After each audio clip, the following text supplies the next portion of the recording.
বিশ্বনবী বলতেন জুমার দিন শ্রেষ্ঠ দিন, এই দিন আমার উপরে বেশি বেশি দুরূদ পড়ো। ফাইন্না সালাতাকুম মা'রুদাতুন আলাইয়া, কেননা তোমরা যে আমার উপরে দুরূদ পড়ো, আমি মরে যাওয়ার পরে এই দুরূদগুলো কে পাঠিয়েছে তার নাম, তার বাবার নাম সহ ফেরেশতারা আমার কবরে দিয়ে আসে।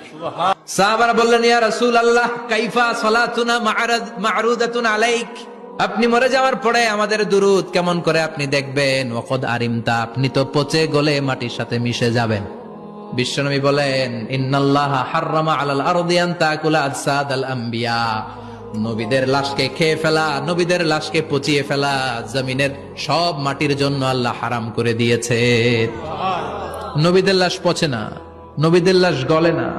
যারাই বিশ্বনবীর উপর দুরূদ পড়বেন, আপনার নাম সহ, আপনার বাবার নাম সহ, মালাইকাতু সাইয়াহিন, একদল ফেরেশতা আছে শুধু রাউন্ড দেয় গোটা ওয়ার্ল্ডে। কারা বিশ্বনবীর উপর দুরূদ পড়েছে, এই দুরূদ নিয়ে, এই নাম নিয়ে বিশ্বনবীর কবরে তারা পৌঁছে দেয়। চিল্লায় পড়েন আল্লাহু আকবার।